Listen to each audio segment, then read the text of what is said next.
20 minute में 20 खबर में आपका स्वागत है। आपके साथ मैं हूं अभिषेक। हम अगले 20 मिनट में आपको देश दुनिया की 20 ऐसी खबरें बताने वाले हैं जो इस वक्त न केवल सुर्खियों में है बल्कि दिलचस्प और अहम भी है। तो शुरू करते हैं 20 मिनट में 20 खबरों का सिलसिला और सबसे पहले देखते हैं राजस्थान की कौन कौन सी खबर इस वक्त अहम है।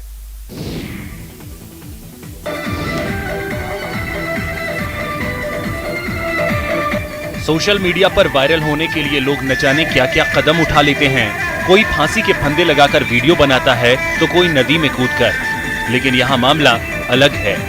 भरतपुर जिले के बयाना थाना इलाके में 2 युवकों का वीडियो सामने आया है, जिसमें एक युवक अपने हाथ में पिस्टल लेकर डांस कर रहा है।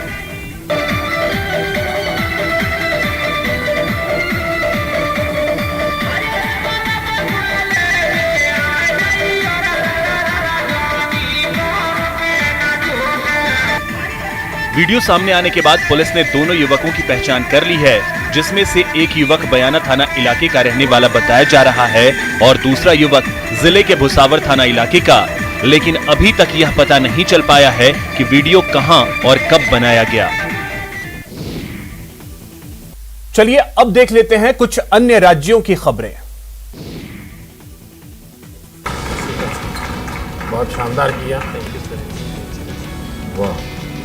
टोक्यो पैरालंपिक में इतिहास रचकर पूरी दुनिया में भारत का भाल ऊंचा करने वाले पदकवीर पीएम नरेंद्र मोदी से मिलकर अभिभूत हो गए।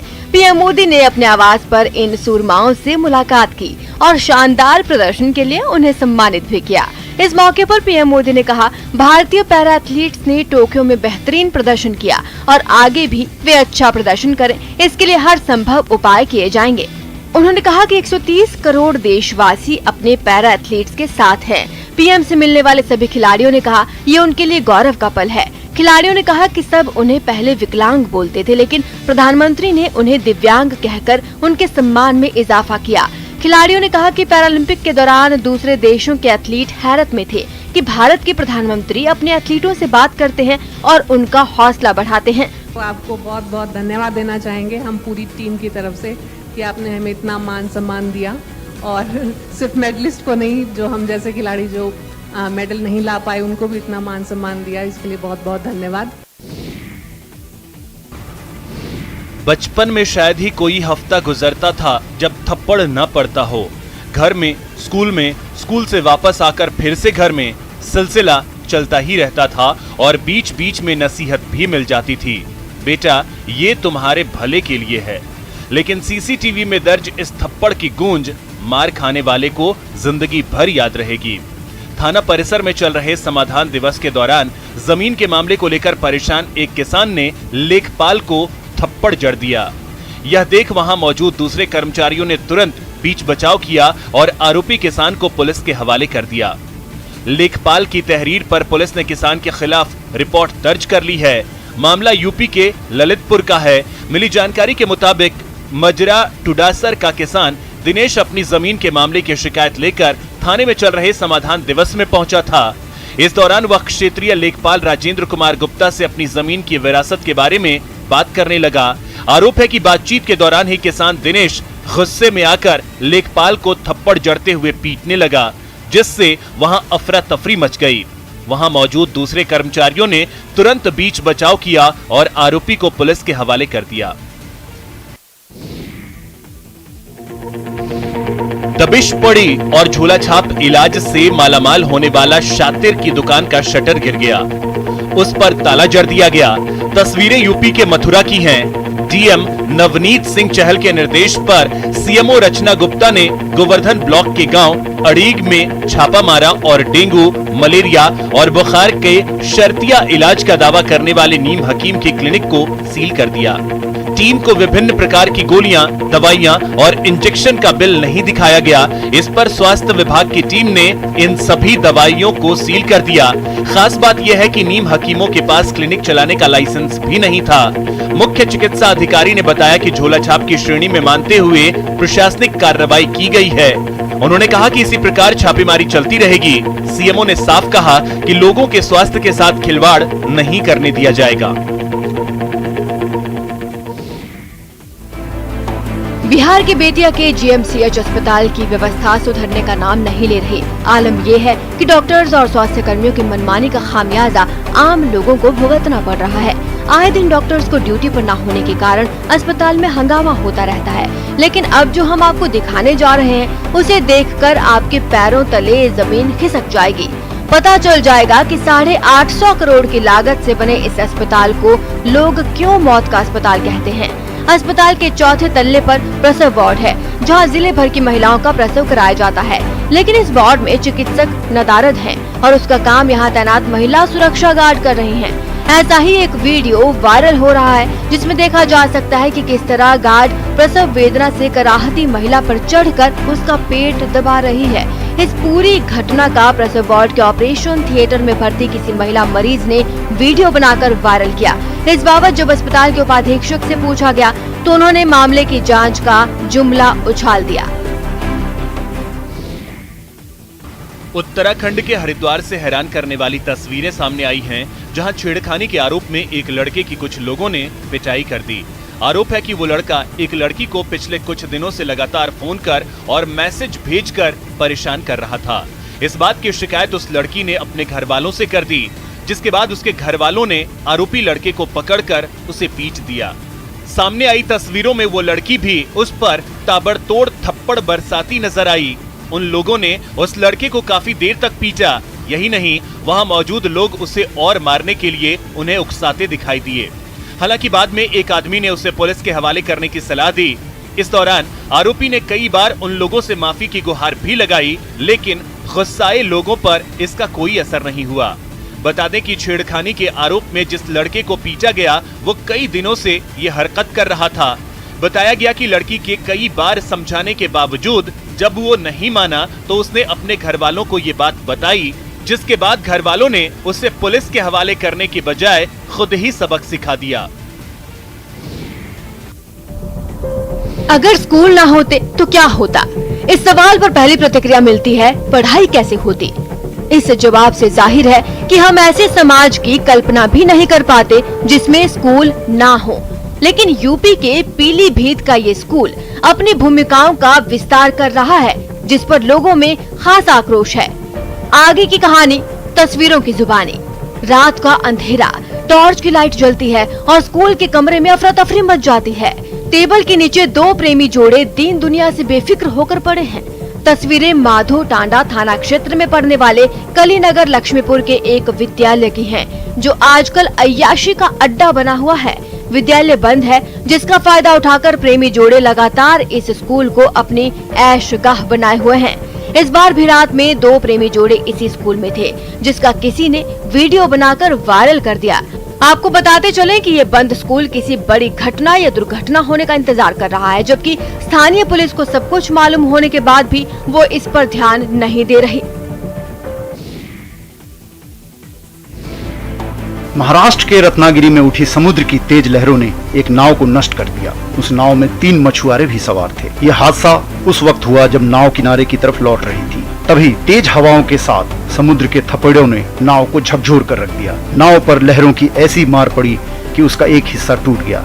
उस नाव पर 3 लोग सवार थे, जो अपनी जान बचाने के लिए दूसरे कोने पर खड़े हो गए। नाव लहरों के बीच झूलती रही और तब उन लोगों की सांसें भी अटकी रही। फिर एक आदमी ने जान बचाने के लिए समुद्र में छलांग लगा दी और वो तैर कर किनारे तक आ गया। थोड़ी देर में हिम्मत जुटाकर दूसरा शख्स भी पानी में कूद गया और उसकी जान भी बच गई। लेकिन तीसरा आदमी अब भी नाव पर खड़ा रहा। तेज लहरें नाव को तोड़ती जा रही थी, लेकिन वो आदमी कूदने की हिम्मत नहीं जुटा पाया। जैसे ही उसे लगा कि नाव अब पलट जाएगी, तो उस शख्स ने भी पानी में छलांग लगा दी। आखिरकार तीनों मछुआरों की जान बच गई। हालांकि कुछ देर पहले जो नाव सही सलामत नजर आ रही थी, उसे लहरों ने पूरी तरह से तोड़ कर रख दिया।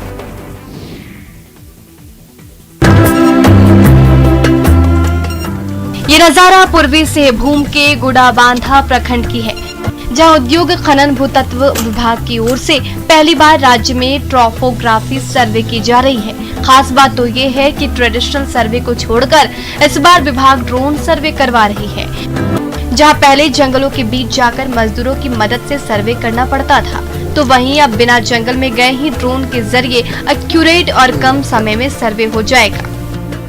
तो हमें प्रॉब्लम ये होता था कि इतने बड़े जंगल को घने जंगल में काफ़ी सारे प्रॉब्लम्स आते हैं। तो इस वजह से हम अभी ड्रोन टेक्नोलॉजी का मदद से हमें फ़ायदा ये होगा कि जो चीज़ हम जंगल के अंदर जाके कर पाते थे वही चीज़ हम जंगल के बाहर से कर सकते हैं।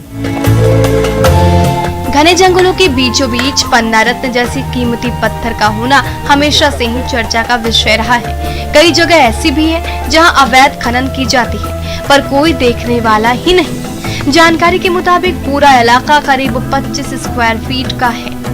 खनन विभाग स्थल पर पहुंचकर 8 से 9 जगहों से सैंपल ले रही है, जिसे लेबोरेटरी भेजकर इसकी गुणवत्ता चेक की जाएगी।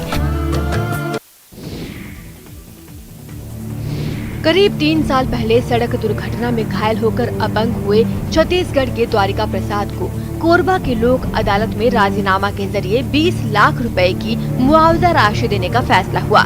सड़क दुर्घटना में बुरी तरह घायल होकर अपंग हुआ ये युवक अदालत में आने में असमर्थ था, जिस पर लोक अदालत के दौरान जिला सत्र न्यायाधीश बीपी वर्मा ने द्वारिका प्रसाद और बीमा कंपनी के वकीलों के साथ खुद न्यायालय परिसर में द्वारिका की गाड़ी के पास जाकर सुनवाई की।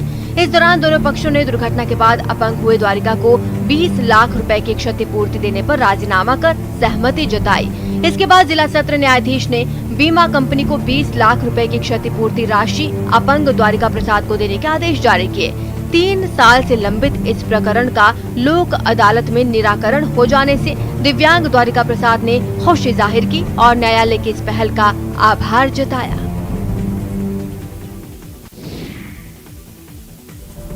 जहां तक नजर वहां तक कुदरत के अनोखे अनदेखे नजारे, मन मुग्ध करने वाला, सुध बुध हरने वाला। लेकिन अचानक भगदड़ मच जाती है।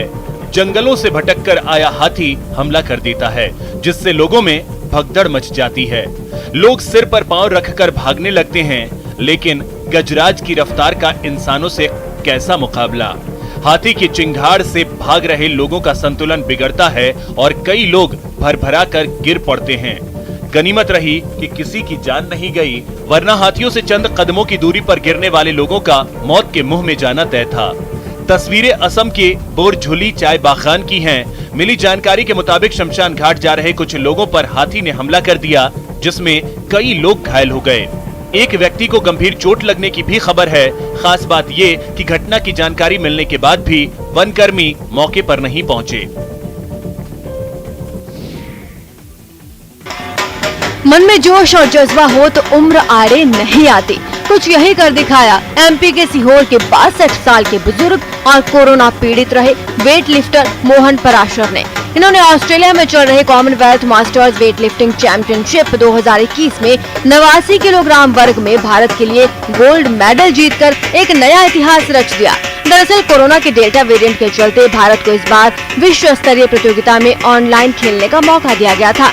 भारत से इस चैंपियनशिप में 13 वेट लिफ्टर्स का चयन किया था। इस सफलता पर परिवार और खेल जगत में बेहद खुशी का माहौल है।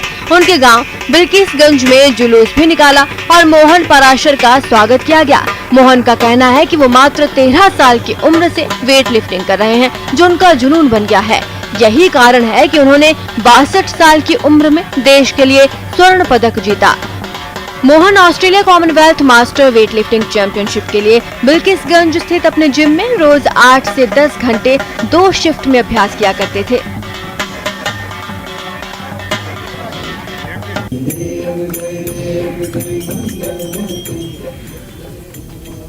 हिंदू धर्म और संस्कृति को मानने वाले प्रत्येक व्यक्ति के मानस में ये रच बस गया है कि कोई भी कार्य प्रारंभ करने से पहले मुंह से निकल ही जाता है, आइए श्री गणेश किया जाए। स्पष्ट है, श्री गणेश की पूजा से आरंभ की गई शुभ काम में कोई बाधा नहीं आती, क्योंकि वे अपने बुद्धि और चातुर्य से प्रत्येक बाधा का शमन करते हैं। गणपति की भक्ति में डूबे ये लोग खास समुदाय से ताल्लुक रखते हैं। जी हाँ, मुंबई का एक पारसी समुदाय गणेशोत्सव के लिए गुजरात लौटता है और गजानन की आराधना में डूब जाता है।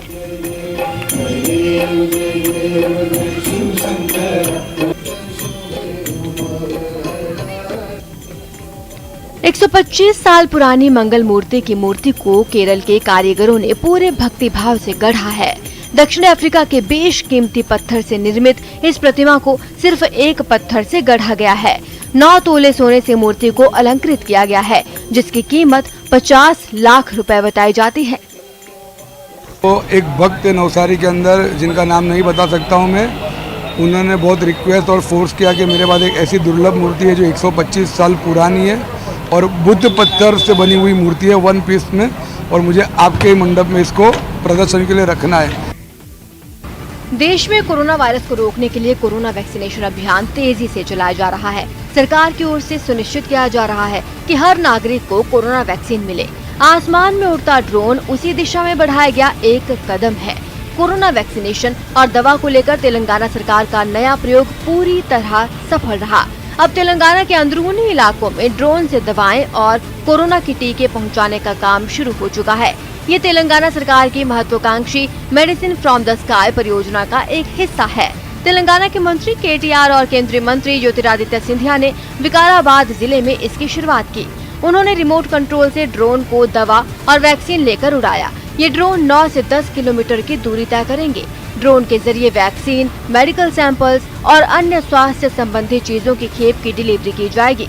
राज्य के मंत्री केटीआर ने कहा, इससे तेलंगाना देश का पहला राज्य बन गया जिसने कोविड-19 टीकों की डिलीवरी के लिए beyond visual line of site drone उड़ानों का प्रयोग किया है। इससे लोगों को काफी मदद मिलेगी।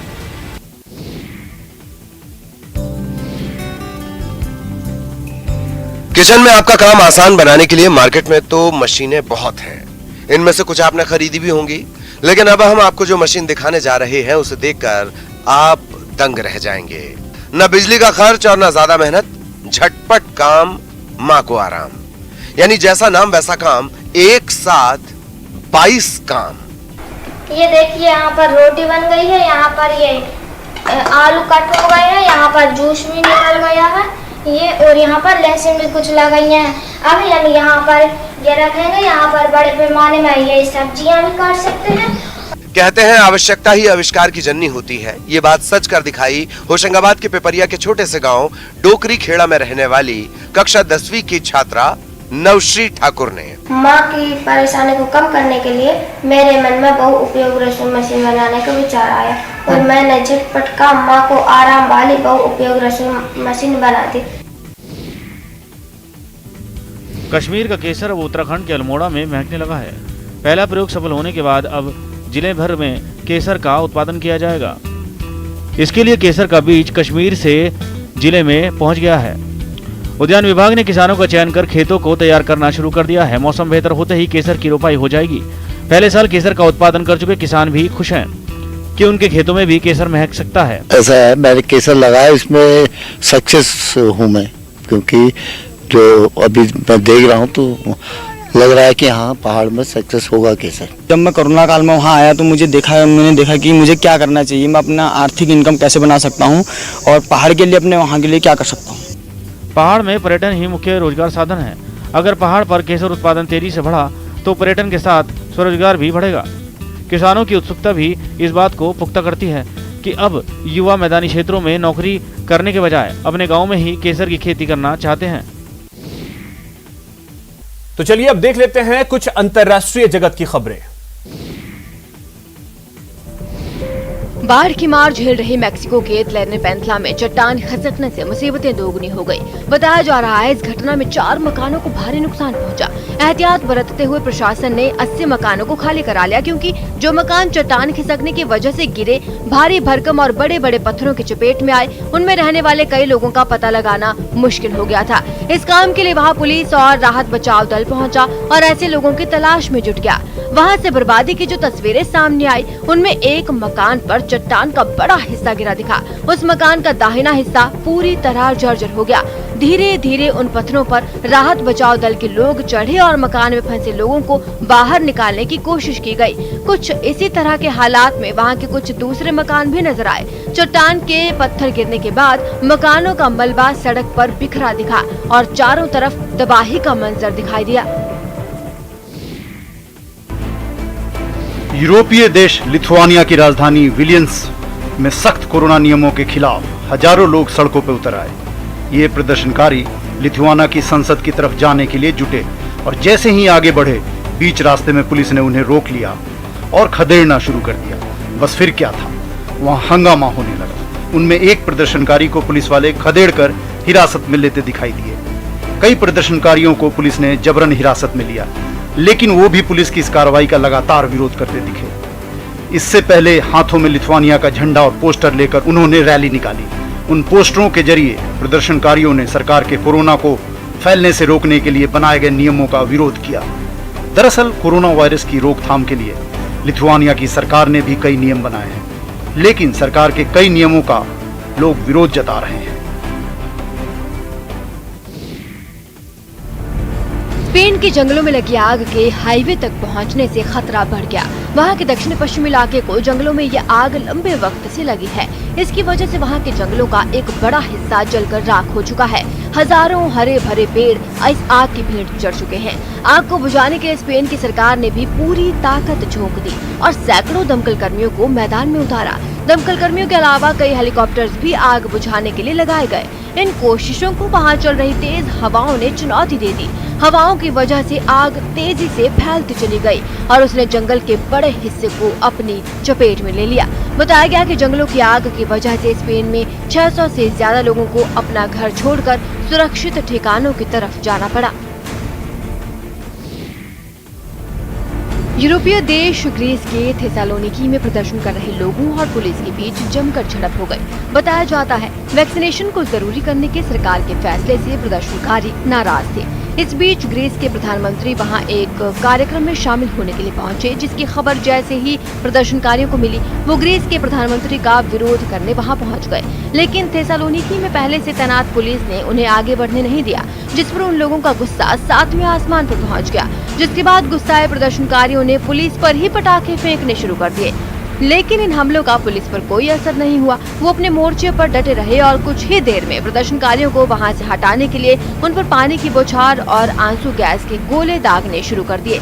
इस दौरान काफी देर तक वहां अफरा तफरी का माहौल बना रहा। प्रदर्शनकारी वो जगह खाली करने से इनकार करते रहे तो पुलिस उन्हें हटाने के लिए एड़ी चोटी का जोर लगाती रही।